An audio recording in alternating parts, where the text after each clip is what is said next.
Eleanor Wilkins stepped into the dim sanctuary of St. Mary's Church, her frail hands clutching a worn Bible like a lifeline, only to feel the air thicken with unspoken rejection as whispers rippled through the congregation like venomous waves. At 89, her once vibrant spirit now bent under the weight of years and unspoken judgments. She scanned the pews for a welcoming face, but eyes averted, seats shifted away, leaving her isolated in a sea of indifference that pierced deeper than any winter chill. In that moment, the church she had loved for decades transformed into a fortress of isolation, where her kindness was mistaken for weakness, and her presence became an unwelcome shadow. Eleanor had always been the heart of Maplewood, a small town nestled in the rolling hills of Pennsylvania, where autumn leaves painted the streets in fiery hues and neighbors once shared stories over fences. Born in 1936 to humble farmers, she learned early that compassion was the truest currency in a world often starved of it. As a young girl during the war years, she would sneak food from her family's scarce pantry to feed the orphaned children wandering the roads, her mother's scolding softened by a proud smile. Marriage to Thomas, a quiet carpenter, brought 3 children and a lifetime of quiet joys, baking pies for the sick, mending clothes for the needy, and volunteering at the church soup kitchen even as arthritis twisted her fingers like old roots. But time, that relentless thief, had stolen much from Eleanor. Thomas passed away 10 years ago from a sudden heart attack, leaving her in their modest cottage with only echoes of laughter and the faint scent of his pipe tobacco. Her children, scattered across the country in pursuit of careers, called sporadically, their voices laced with guilt but rarely with visits. The town evolved too. New families arrived, drawn by affordable housing, bringing with them a hurried pace that left little room for the elderly. St. Mary's, once a beacon of community, now catered to the young and affluent, with polished sermons on prosperity and social media-driven outreach that sidelined the quiet faithful like Eleanor. That fateful Sunday, the shunning began subtly but cut deeply. Pastor Reynolds, a charismatic man in his 40s with a penchant for modern theology, had recently preached on renewal, urging the congregation to shed old ways. Eleanor, dressed in her faded floral dress and sensible shoes, arrived early as always, hoping to help set up the coffee hour. But Mrs. Hargrove, the head of the women's group, a sharp-tongued widow in her 60s, blocked her path. "Eleanor, dear, we've got it covered. Why don't you just sit and rest? You're, well, not as spry as you used to be." The words dripped with false sweetness, but the implication was clear. She was a burden. As the service unfolded, Eleanor sat alone in the back row, her hymns sung softly under her breath. When communion came, the usher skipped her row entirely, as if she were invisible. Whispers floated. "She's always here, but what does she contribute anymore? Her stories are from another era, boring the kids. And that old coat smells musty." Each word landed like a stone on her chest, compressing her breath. Yet Eleanor didn't lash out. Instead, she bowed her head in prayer, asking for strength, for understanding. Her faith had carried her through miscarriages, financial hardships, and the loss of friends to time's cruel march. Surely, it could endure this. After the service, she approached Pastor Reynolds, her voice trembling but kind. "Pastor, I feel a bit out of place lately. Is there something I can do to help more?" He patted her shoulder absently, his eyes on his phone. "Eleanor, you're a treasure, but we're focusing on youth programs now. Maybe take some time for yourself." Defeated, she shuffled home, the 2-mile walk feeling endless under the gray sky. In her kitchen, surrounded by faded photos of happier times, she wept not for herself, but for the community that had forgotten the value of every soul. The next day, Eleanor woke with a quiet determination. She wouldn't let bitterness take root. Instead, she baked her famous apple cinnamon bread and delivered loaves to the nursing home down the street, where forgotten elders lit up at her visit. "You're an angel, Ellie," said Mr. Thompson, a veteran with shaking hands. She smiled, feeling a spark of purpose reignite. In the afternoons, she tended her garden, sharing vegetables with single mothers in the neighborhood. Her acts of kindness were small, unheralded, but they wove threads of connection in a fraying tapestry. Weeks passed, and Eleanor's absence from church went unnoticed at first.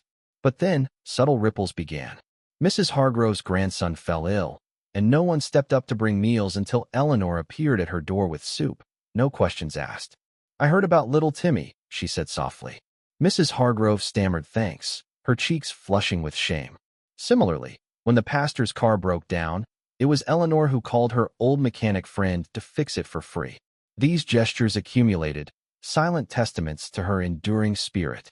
One evening, as Eleanor sat by her window watching the sunset paint the sky in oranges and pinks, a knock startled her. It was young Lily, the church's new secretary, a 25-year-old with tattoos and a pierced nose, whom the congregation viewed with suspicion. "Mrs. Wilkins? I need someone to talk to." Lily poured out her heart about feeling judged, about her past mistakes. Eleanor listened without judgment, offering tea and wisdom drawn from decades of life. "Child, we're all broken vessels, but God's light shines through the cracks." Lily left with hope, and word spread quietly about Eleanor's open door. As autumn deepened, Eleanor's health began to falter. A persistent cough turned into pneumonia, but she downplayed it, not wanting to burden anyone. Her children, alerted by a concerned neighbor, promised to visit soon, but work delays kept them away. Alone in her bed, she reflected on her life not with regret, but with gratitude for the love she'd given freely. Then came the twist. An unexpected visitor named Marcus, a burly man in his 50s with a weathered face and a prison tattoo peeking from his sleeve. He was the son of a woman Eleanor had helped decades ago, during a time when single mothers were ostracized. "Ma'am, you saved my mom when no one else would. Gave her a job, food, hope. I just got out, and I wanted to thank you." Marcus, now a reformed carpenter like Thomas, offered to fix her leaking roof. His presence brought laughter back to the house, and he shared stories of redemption that mirrored Eleanor's faith in second chances. Marcus's arrival shifted perspectives. He attended church with Eleanor one Sunday, his imposing figure drawing stares, but her gentle introduction, "This is Marcus, a dear friend," humanized him. Whispers turned from judgment to curiosity, and for the first time in months, someone sat beside her. Yet the shunning lingered for Eleanor herself, a poignant reminder of how easily kindness is overlooked. As winter approached, Eleanor's condition worsened. She confided in Marcus about her fears, and he promised to stay by her side. The town, unaware of her decline, continued its routines, but seeds of change had been planted through her quiet influence. With Marcus's help, Eleanor's cottage transformed into a haven of warmth amid the encroaching cold. He repaired not just the roof, but also the sagging porch, his hammer strikes echoing like affirmations of renewed purpose. Eleanor, though weakened by her illness, found solace in his company, sharing recipes and life lessons that bridged their generational gap. "Life's not about the falls, Marcus," she said one evening by the fire, her voice raspy but resolute. "It's about who helps you rise." Marcus opened up about his posty youth marred by poor choices, leading to incarceration for theft born of desperation. Eleanor's non-judgmental ear reminded him of his mother, whom she'd employed as a seamstress when scandal threatened to isolate her. "You gave us dignity," he confessed, tears glistening. In return, Marcus cooked simple meals, ensuring she ate, and drove her to doctor's appointments, where the news grew grimmer. The pneumonia had complications, her heart straining under the load. Word of Marcus's presence spread through Maplewood like frost on windows. Some gossiped about the ex-con living with the old widow, but others saw the good how he shoveled neighbors' driveways without asking, or helped at the soup kitchen in Eleanor's stead. Lily, the church secretary, visited often, forming an unlikely trio with them. She brought fresh perspectives, challenging Eleanor's traditional views with questions about inclusivity. "Why does the church push away people like us?" Lily asked, her voice laced with frustration. Eleanor pondered this deeply. Her faith had always been personal, rooted in acts of service rather than doctrine. But the shunning had awakened a quiet resolve to advocate for change. One afternoon, she penned a letter to Pastor Reynolds, her handwriting shaky but words poignant. "Dear Pastor, in my many years, I've seen God's love in the marginalized. Perhaps it's time our church reflects that." She didn't send it immediately, tucking it away as her strength waned. The twist deepened with the arrival of Sophia, Eleanor's long-lost granddaughter, whom no one expected. Sophia, 28 and estranged from her mother, Eleanor's daughter, had been living in New York, pursuing a career in journalism. A chance social media post from Lily about Eleanor's kindness prompted Sophia to search for her grandmother. Showing up unannounced, suitcase in hand, she burst into tears at the sight of Eleanor frail in her armchair. "Grandma, I'm so sorry. Mom never told me how to find you." Sophia's presence injected fresh energy and emotion into the household. She was fiery, with opinions on social justice that clashed with the town's conservatism. Learning of the shunning, she fumed. "How dare they treat you like that? You're the kindest person I know." Eleanor calmed her, emphasizing forgiveness. "Anger poisons the soul, dear. Let's focus on healing." Sophia, inspired, began documenting Eleanor's stories on her blog, sharing tales of quiet heroism that resonated online. As Christmas neared, Eleanor's health deteriorated rapidly. Hospital visits became frequent, her cough turning into labored breaths. Marcus and Sophia rallied the makeshift family. Lily joined too, bringing church bulletins that now felt ironic. They decorated the cottage with lights, singing carols to lift her spirits. In quiet moments, Eleanor reflected on her life's tapestry, the joys of motherhood, the sorrow of loss, the fulfillment of giving without expectation. One night, as snow blanketed the town, Eleanor gathered them close. "I've lived a full life because of love, not the grand kind, but the everyday sort. Promise me you'll carry that on." Tears flowed freely, the room heavy with unspoken fears. Sophia, choking back sobs, vowed to make amends with her family, while Marcus pledged to mentor at-risk youth. The community began to stir. Mrs. Hargrove, guilt-ridden after Eleanor's soup delivery, organized a prayer chain, though few participated at first. Pastor Reynolds, receiving anonymous tips about Eleanor's condition, from Lily, perhaps, felt a pang of remorse. In his next sermon, he alluded vaguely to honoring our elders, but it rang hollow without action. Sophia's blog gained traction, going viral when a national outlet picked it up. Titled "The Forgotten Kindness of Eleanor Wilkins," it detailed her lifelong acts of compassion, contrasting them with the church's cold shoulder. Comments flooded in, strangers sharing similar stories, offers of support pouring forth. Maplewood residents read it. Mirrors held to their indifference. Eleanor's final days were a blend of pain and peace. Surrounded by Marcus, Sophia, and Lily, she slipped in and out of consciousness, her Bible open to Psalms. "The Lord is my shepherd," she whispered, a faint smile on her lips.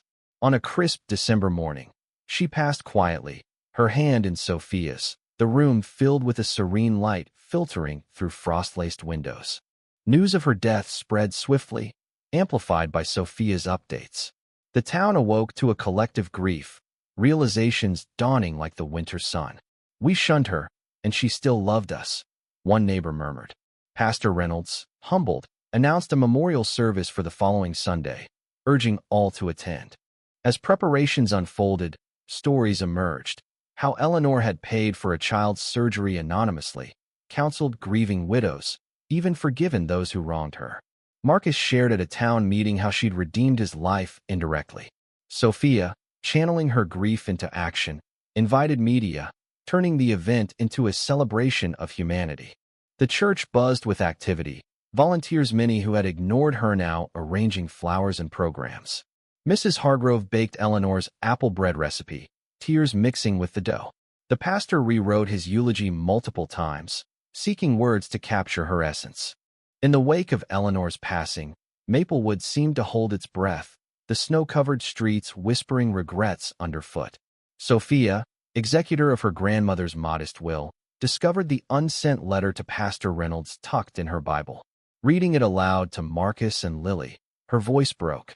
"Let us build a church where every soul feels seen." They decided to deliver it personally, igniting a spark of transformation. Pastor Reynolds received them in his office, his usual confidence faltering under their gaze. "I failed her," he admitted, head bowed. "We all did." Sophia, channeling Eleanor's grace, offered not condemnation but invitation. "Honor her by changing." He agreed, incorporating the letter into the service, vowing reforms like elder outreach programs. As word spread, the community mobilized. Former shunners came forward with apologies. Mrs. Hargrove visited the cottage, leaving flowers and a note. "Forgive me for my blindness." Others shared memories. The librarian recalled Eleanor reading to children during storms. The grocer how she'd barter kindness for produce when money was tight. Sophia's blog evolved into a movement. Hashtags like Honor Eleanor trending. Donations poured in for a memorial fund to aid the elderly, surpassing expectations. Eleanor's children arrived belatedly, faces etched with remorse, hugging Sophia tightly. "We should have been here," her aunt whispered. Family rifts began mending, conversations flowing like long-dammed rivers. Marcus, ever the quiet force, built a wooden cross for the service, engraving "Kindness endures" from Eleanor's favorite verse. Lily designed inclusive flyers, ensuring the marginalized felt welcome. The twist extended with the unexpected appearance of Eleanor's old friend, Reverend Hayes, a retired pastor from a neighboring town. White-haired and wise, he had mentored Eleanor in her youth and arrived after seeing the blog. "She was my inspiration," he said, offering to co-lead the service, bringing historical depth that enriched the narrative. Reverend Hayes shared untold stories, how Eleanor, as a young woman, had organized secret aid for civil rights activists in the 1960s, risking her safety in a divided era. Her kindness wasn't passive, it was revolutionary, he proclaimed, shifting perspectives from pity to admiration. This revelation stunned the town, prompting reflections on overlooked histories. As Sunday approached, anticipation built. The church, typically half full, overflowed with preparations. Pews were polished, hymns selected from Eleanor's favorites. Media vans parked outside, reporters interviewing locals about the shunned saint. Sophia coordinated with poise, her journalism skills shining, while Marcus provided steadfast support. The day dawned clear, sunlight glinting off fresh snow like diamonds of hope. Cars lined the streets, people arriving from afar, strangers touched by the story, old friends reunited.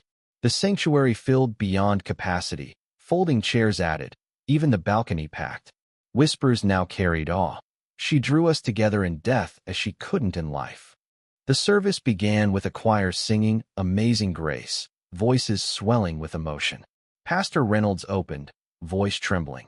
"Today, we honor Eleanor Wilkins, who taught us that true faith is lived in quiet acts of love." He read her letter, pauses heavy with collective introspection. "We shunned her, yet she never stopped loving. Let this be our turning point."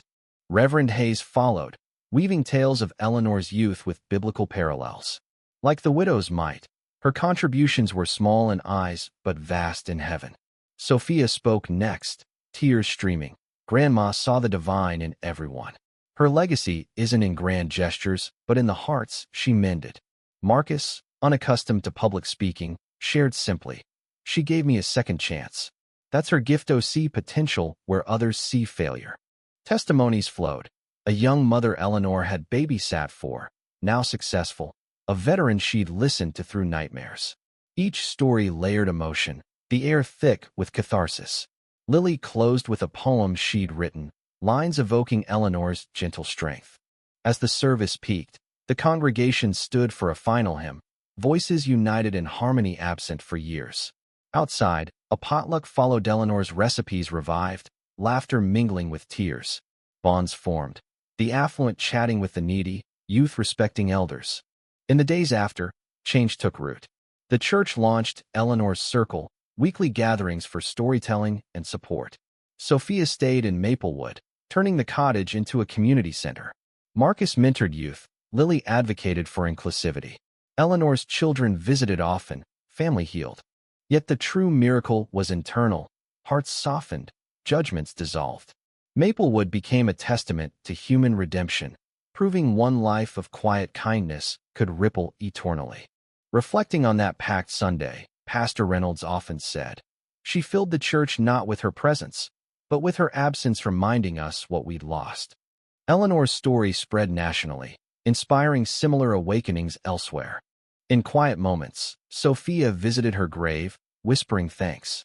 "You did it, Grandma. You brought us home." Months after the memorial, Maplewood blossomed under Eleanor's lingering influence, spring flowers mirroring renewed spirits. The community center in her cottage buzzed with activity, knitting circles for elders, tutoring for kids, counseling for the troubled. Sophia managed it with passion, her New York dreams deferred for this deeper calling. "This is where I belong," she told Marcus, as they painted walls in cheerful yellows. Challenges arose, testing the town's commitment. Budget cuts threatened church programs, but fundraisers modeled on Eleanor's bake sales rallied support. When a storm damaged homes, volunteers echoed her selflessness, rebuilding without fanfare. Reverend Hayes returned periodically, offering guidance that bridged old and new. A subtler twist emerged with the discovery of Eleanor's hidden journals, tucked in the attic. Sophia unearthed them while organizing, pages filled with reflections, prayers, and unsent letters to those she'd helped. One entry detailed the pain of shunning. "Today, they looked away, but I choose to look toward grace." Reading them aloud at a center gathering, emotions surged, laughter at humorous anecdotes, tears at vulnerabilities revealed. The journals humanized Eleanor further, showing her doubts alongside faith. "I fear I'm forgotten," she wrote once, "but God remembers." This vulnerability prompted open discussions on mental health, breaking stigmas in the conservative town. Pastor Reynolds incorporated excerpts into sermons, fostering empathy. Eleanor's children integrated more, her daughter reconciling with Sophia through shared grief. Family dinners became ritual, stories flowing freely. "Mom taught us without words," her son said, vowing frequent visits. Marcus found love unexpectedly with a widow from church, her acceptance healing old wounds. Lily advanced to youth pastor, her tattoos now badges of authenticity. The congregation diversified, welcoming immigrants and LGBTQ+ members, Eleanor's inclusive spirit guiding. Nationally, the story inspired a book by Sophia, Shunned but Shining. Proceeds funding elder care. Interviews followed, Eleanor's face gracing magazine's a symbol of overlooked heroism. Yet amid acclaim, Sophia guarded the core, Eleanor's humility. She wouldn't want fame, she reminded. Anniversaries brought quiet remembrances, picnics at her grave, acts of kindness chains. 1 year later, the church hosted Eleanor's Day, packed again with celebrants. Sermons emphasized human values, compassion over judgment, action over words. As the sun set, lanterns released skyward symbolized rising souls. In essence, Eleanor's legacy proved that one kind heart could mend a community, turning shunning into unity. Her story, though ended, continued in every empathetic act, a timeless reminder of humanity's potential.